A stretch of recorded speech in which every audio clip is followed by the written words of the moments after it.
En primer lugar, pediros disculpas porque intentábamos hacer dos partes en esta sesión. Una era un poco hablar sobre el sistema sanitario cubano, su organización y resultados, y luego había una parte que era un poco lo que eran mis experiencias en cuanto al viaje que había hecho y lo que había visto de una manera así directa. Un problema informático de la calidad que tenemos aquí los ordenadores del centro, pues resulta que no puede leer MP4, con lo cual esa parte de las fotos al final, y Mario sabe que ayer estuve en ello, pues no lo he podido hacer. Bien, lo que pretendemos hacer hoy es una sesión compartida, donde Mildred, que es residente de segundo año en Ceutí y que está haciendo la rotación urbana en el centro, pues y yo vamos a intentar comentar un poco y dándoles un sentido de comparación entre lo que es una cosa y la otra, porque probablemente podremos aprender tanto de una cosa como probablemente estar contentos también de gran parte de nuestro sistema sanitario. ¿Qué es lo que en principio pretendemos? Pues yo creo que va a empezar Mildred y yo voy a ir apoyándole conforme va en sus comentarios. Bueno, buenos días. Bueno, como ya me presento Pepe, soy Mildred y termino precisamente hoy mi rotación de urbana después de 2 meses en este centro, y vamos a hablar un poquito sobre el sistema sanitario cubano. Para empezar, bueno, una breve reseña de la isla de Cuba, que está situada en el Mar Caribe, es la mayor de las Antillas. Está dividida en 14 provincias y un municipio especial, que es la Isla de la Juventud, y con sus municipios correspondientes. La capital es La Habana y es la ciudad más poblada. Eso a grandes rasgos. Como datos socioeconómicos, tiene una población de 11.379.111 personas, según el Censo de Población y Vivienda en 2014, y una superficie territorial de 109.880 kilómetros cuadrados y una densidad de población de 104 habitantes por kilómetros cuadrados. El Producto Interior Bruto es de 58,088 y ocupa el puesto 91 de 196 países. El Índice de Desarrollo Humano, que mide los logros alcanzados en cada país según 3 parámetros: salud, educación y calidad de vida, según la ONU, ocupa el puesto 67 en la tabla de 187 países, y se gasta en sanidad un presupuesto de 8,19% del Producto Interior Bruto, según la referencia bibliográfica del año 2013. Perdón, una cosa, cuando habla de este presupuesto, quiere decir, del presupuesto de sanidad el 13% lo dedica, del presupuesto global del Estado dedica a sanidad el 13%. Por ponernos en referencia, ya sabéis que nosotros estamos en el 5,8%. Eso es una cosa sobre ello. Datos sociosanitarios. La esperanza de vida al nacer es de 77,9 años, que aquí en España supera los 80 años, 80 para los hombres y 86 para las mujeres. La población mayor de 60 años representa un 18,45%. La tasa de mortalidad infantil es de 4,2 por cada 1000 nacidos vivos. En España es de un 3,3%, que para ser... En España es un 3,3% y en la República Dominicana, país que está al lado de eso, 19,8%. La mortalidad materna es de un 21,5%, es alta en comparación con España, que es de un 4,7%. La tasa de vacunación supera el 95%, y la prevalencia del VIH-Sida en la población de 15 a 49 años es de un 0,17%, y se garantiza de forma gratuita el tratamiento antirretroviral a todos los pacientes. Han quedado erradicadas 14 enfermedades infecciosas, que son estas que están aquí, y la mayoría también se controlan mediante la vacunación. Las enfermedades crónicas no transmisibles constituyen las primeras causas de mortalidad, así como de motivo de consulta y de causas de muerte. En primer lugar están los tumores malignos. No se ve bien la gráfica, pero bueno, están los tumores malignos en primer lugar, las enfermedades cardiovasculares en segundo, las enfermedades cerebrovasculares en tercero. Ha habido un incremento en la influenza y la neumonía, que ocupan un cuarto puesto, y en quinto los accidentes. ha disminuido la letalidad por infarto de miocardio, enfermedades cerebrovasculares y asma bronquial. Bueno, el Ministerio de Salud Pública es el organismo rector del Sistema Nacional de Salud. En cada una de las 15 provincias hay una dirección provincial de salud y en cada uno de los municipios una dirección municipal de salud. Los policlínicos, hay varios policlínicos en cada dirección municipal de salud que atiende áreas específicas, y en estas áreas específicas es donde se encuentran los policlínicos, y dentro de ellos el grupo básico de trabajo, que lo constituye el médico y la enfermera, que es la célula fundamental del sistema nacional. Están los hospitales, por supuesto, como en todos los sitios, a nivel secundario, y ya a un nivel más especializado están los institutos. En mi país hay institutos de especialidades, o sea, hay instituto de gastroenterología, instituto de cardiología, instituto de medicina tropical, ya son como más especializados. Bueno, esta es una foto del Ministerio de Salud Pública que está en La Habana, en el Vedado, precisamente. Las instituciones que hay en todo el país, hay 451 policlínicos, 11.400 consultorios. Hay clínicas estomatológicas, que las clínicas estomatológicas son como si fueran los policlínicos y brindan también servicio de urgencia 24 horas. O sea que el paciente, si tiene un dolor de muela, puede ir a las 3 de la mañana a una clínica estomatológica. Es solamente estomatología. Hay 152 hospitales, hay 142 hogares maternos, que los hogares maternos son como residencias para embarazadas de riesgo. Eso no de alto riesgo porque ya estarían ingresadas en hospitales, sino, por ejemplo, embarazadas. Es un país pobre donde la situación socioeconómica es bastante precaria, y hay embarazadas, por ejemplo, que si están un poco desnutridas se ingresan y tienen una supervisión ya más cercana por parte de la ginecóloga y de las enfermeras que están ahí. Hay hogares de ancianos, 156, 35 centros médicos psicopedagógicos, 26 bancos de sangre y 3 institutos de investigación, que eran los que me refería anteriormente. Bueno, los policlínicos. Este es una foto de un policlínico que encontré. En cada policlínico hay una dirección del área de salud. Está el director del policlínico y el subdirector, que es el docente, que es lo que aquí es el coordinador y el docente, viene siendo lo mismo. Hay un laboratorio, hay un departamento de higiene y de epidemiología, puesto que es un país que hay mucha insalubridad, las condiciones higiénicas son bastante malas y es un departamento que es muy importante. Hay otro que es se realizan técnicas complementarias de diagnóstico como rayos X. En cada policlínico hay un departamento de rayos X, se hacen ecografías y se hacen endoscopias orales. Hay una trabajadora social, hay servicio de urgencia, un departamento de enfermería, una consulta de estomatología que hace tanto extracción dentaria como todo lo demás gratuito, empaste, hasta prótesis. Hay especialidades que son fijas dentro de los policlínicos, como hay pediatras, hay ginecobstetras, hay de medicina interna, psicólogos, y la medicina natural y tradicional y la psicoterapia y la fisioterapia. Medicina natural y tradicional en mi país tiene mucho auge, la acupuntura, el reiki, todas esas cosas.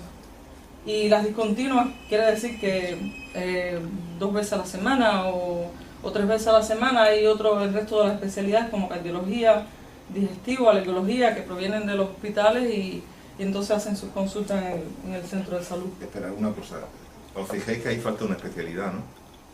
Sí. Que es la medicina de familia, Sí. Porque no podemos comparar que eso es lo nuestro. Es decir, si lo que nosotros tenemos aquí como centro de núcleo de cabecera que da una serie de funciones no coincide exactamente con ese planteamiento. La idea de esto sería una mezcla como de ambulatorio de centro de especialidades unido a una serie de funciones fundamentalmente de técnicas complementarias de diagnóstico y analítica. A veces, según me comentaba Mildred, que eso yo no lo vi, pero a veces si había algún médico de familia cercano a la zona, entonces podría haber pasado consulta ahí, pero no es su lugar natural de pasar consulta. ¿Y los pacientes pueden ir aquí directamente, aparte de urgencias? Sí, los consultorios generalmente están fuera del centro de salud. Hay consultorios y casas consultorios. Los consultorios locales que están adaptados como consulta y las casas consultorios que es donde habita el médico y la enfermera. Debajo está la consulta y arriba la casa del médico y la casa del enfermero o de la enfermera. Y están ahí para cualquier cosa que surja en la población, lo mismo a las 3 de la mañana que las 24 horas del día. Los pacientes no se atienden sin cita previa, o sea, es por orden de llegada, hacen cola y el médico va atendiéndolo hasta que atienda al último. O sea que tenemos un horario de entrada pero no tenemos un horario de salida. Las historias clínicas son en papel, no hay nada informatizado. Por lo menos hasta que yo vine en 2008 no había nada informatizado, todo era en las historias, había que escribir muchísimo. La enfermera de cada consultorio es la que como no hay matrona, es la que se dedica a las citologías y a la vacunación de la población que atiende. Se hacen actividades de promoción y prevención de salud, que eso es que, por ejemplo, hay una escuela en el área que atiende ese consultorio y podemos ir a las escuelas a dar charlas sobre enfermedad de transmisión sexual, sobre anticoncepción, sobre diferentes cosas. Y las visitas de terreno que son obligatorias.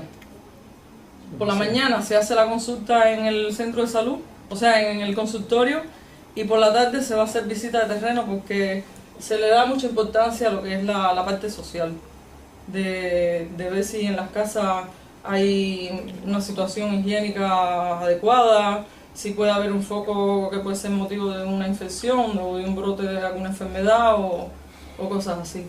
Pero además hay cosas curiosas con eso, ¿no? Porque en ese trabajo que se hace, pues por ejemplo, ella me lo estaba contando que se miraban cómo eran las luminarias o cómo era lo del vasito de agua. Ah, la asistencia. El problema es que en mi país es un país que está la religión también africana y las personas, bueno, tienen mucha relación así con la santería y ponen vasos de agua con flores y entonces han habido varias epidemias de dengue y el médico de familia tiene que estar visitando las casas a ver si ese vaso de agua lo limpian porque se le hace como una costra y en esa costra es donde se depositan los huevos y se produce ya el proceso de la larva y el mosquito y entonces también hay que estar encima de eso.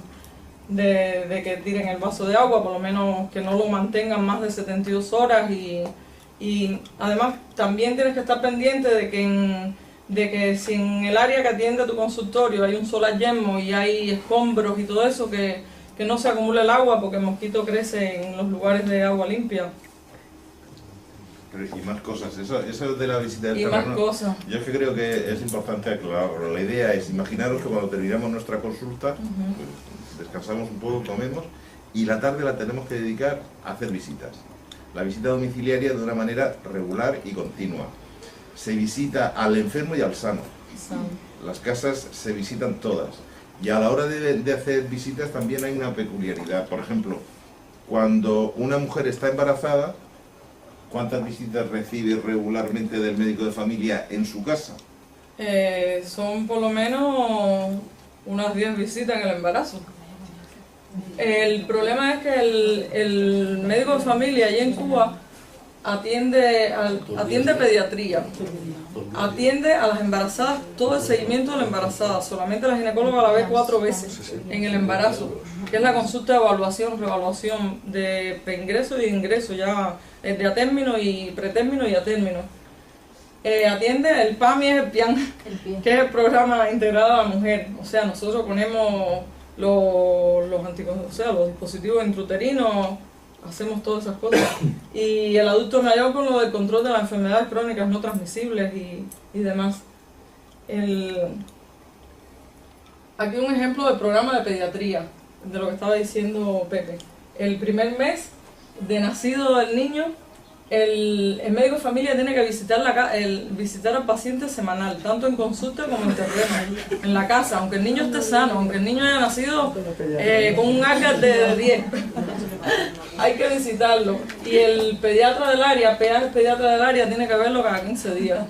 De 2 a 6 meses. A la casa y en la consulta. No, perdón, pero a la casa del médico de familia, Porque Sí, el no, el médico de pediatra familia del área atiende no. toda población, no hay pediatra que atienda en los consultorios. Los consultorios son de médico de familia, el pediatra está en el policlínico. Está en el policlínico. Y el pediatra, a no ser que sea un niño que tenga una patología específica, entonces lo visitan.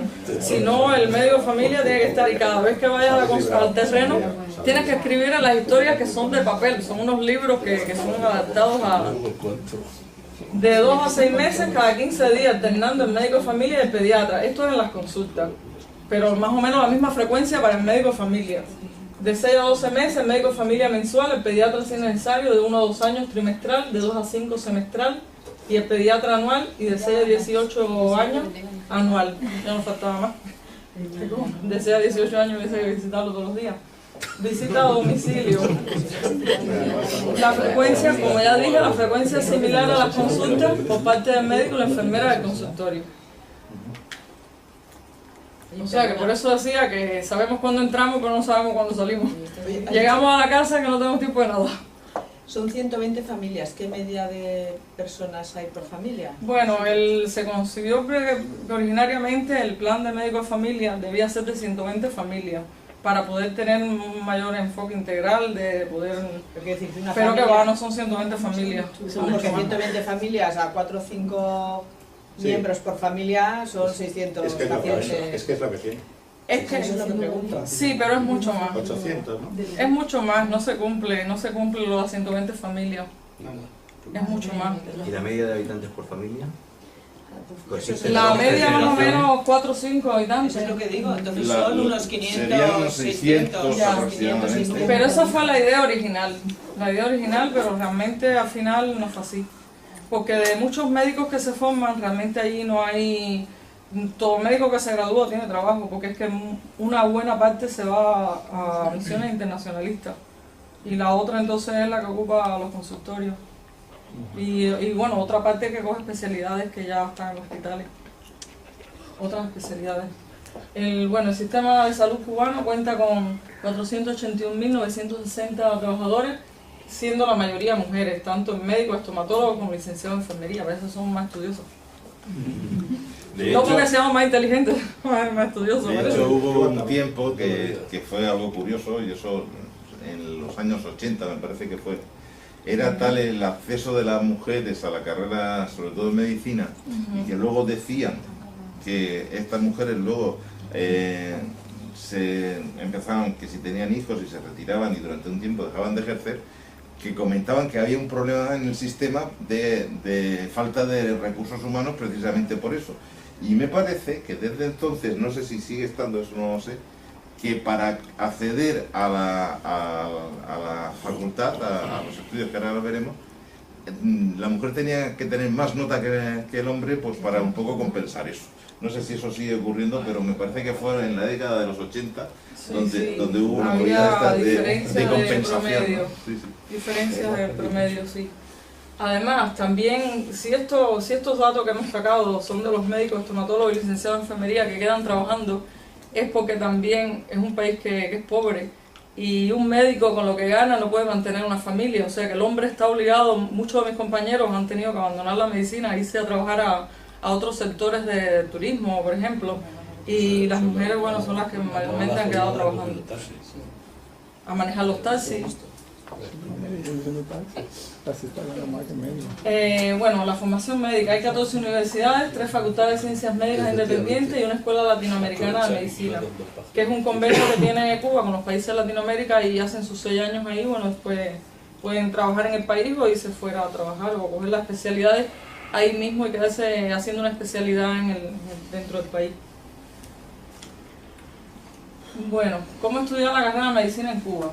Se tiene en cuenta el promedio de las notas de preuniversitario, preuniversitario es el bachillerato, los exámenes de ingreso, que es una selectividad. A mí eso no me pilló nada más que las notas de preuniversitario y una entrevista, pero ya a partir del año siguiente al mío, ya sí había que hacer como que iba a estudiar lo que era la parte de ciencias biológicas o lo que fuera, y la parte de literatura, entonces se iba por la rama de la literatura y la lengua y así, como aquí supongo.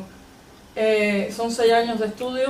La primera rotación es en 6 semanas en los policlínicos, en una asignatura que se llama Sociedad y Salud.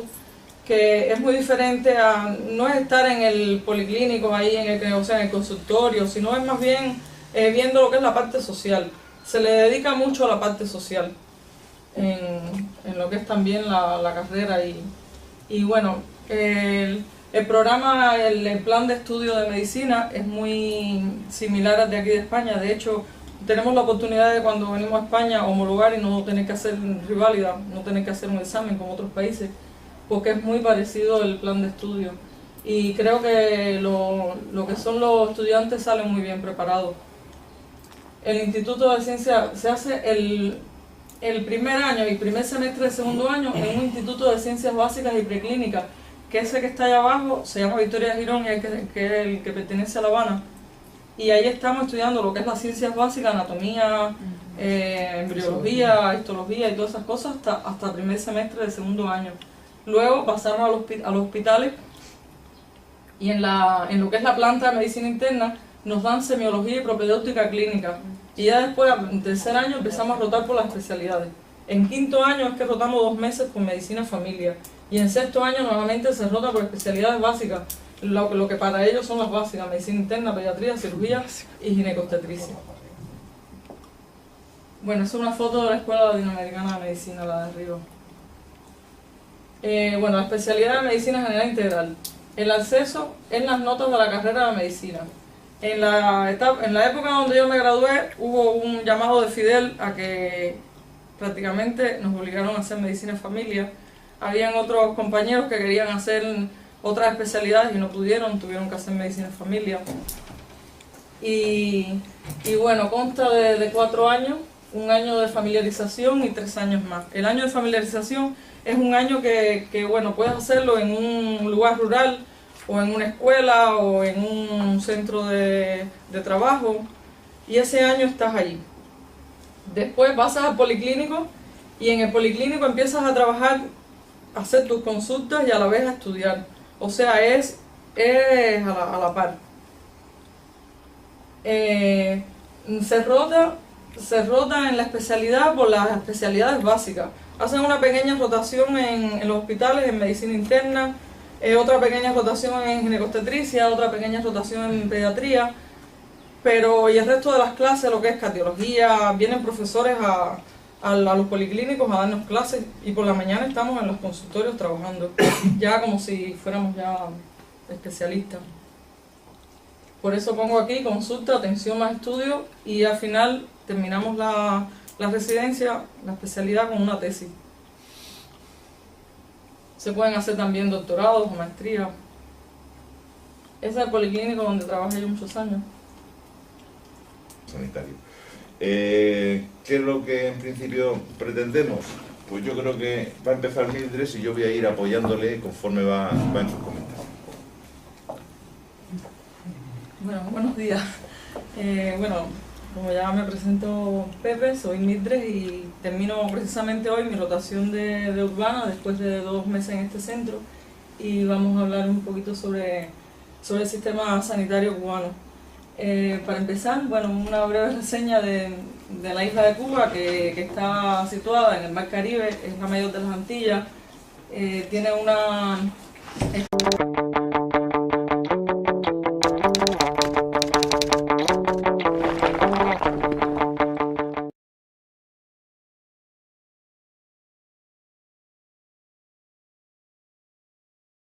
En primer lugar, pediros disculpas porque intentábamos hacer 2 partes en esta sesión. Una era un poco hablar sobre el sistema sanitario cubano, su organización y resultados, y luego había una parte que era un poco lo que eran mis experiencias en cuanto al viaje que había hecho y lo que había visto de una manera así directa.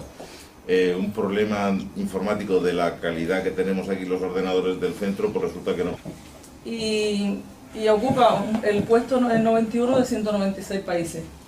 El índice de desarrollo humano, que mide los logros alcanzados en cada país según 3 parámetros: salud, educación y calidad de vida, según la ONU, ocupa el puesto 67 en la tabla de 187 países, y se gasta en sanidad un presupuesto de 8,19% del Producto Interior Bruto, según la referencia bibliográfica del año 2013. Perdón, una cosa, cuando habla de este presupuesto, quiere decir, del presupuesto de sanidad, el 13% lo dedica... Está dividida en 14 provincias y un municipio especial, que es la Isla de la Juventud, y con sus municipios correspondientes. La capital es La Habana y es la ciudad más poblada. Eso a grandes rasgos. Como datos socioeconómicos, tiene una población de 11.379.111 personas, según el Censo de Población y Vivienda en 2014, tiene una superficie territorial de 109.880 kilómetros cuadrados y una densidad de población de 104 habitantes por kilómetros cuadrados. El Producto Interior Bruto es de 58,088. Puede leer MP4, con lo cual esa parte de las fotos al final, y Mario sabe que ayer estuve en ello, pues no lo he podido hacer. Bien, lo que pretendemos hacer hoy es una sesión compartida, donde Mildred, que es residente de segundo año en Ceutí y que está haciendo la rotación urbana en el centro, pues y yo vamos a intentar comentar un poco y dándoles un sentido de comparación entre lo que es una cosa y la otra, porque probablemente podremos aprender tanto de una cosa como probablemente estar contentos también de gran parte de nuestro sistema.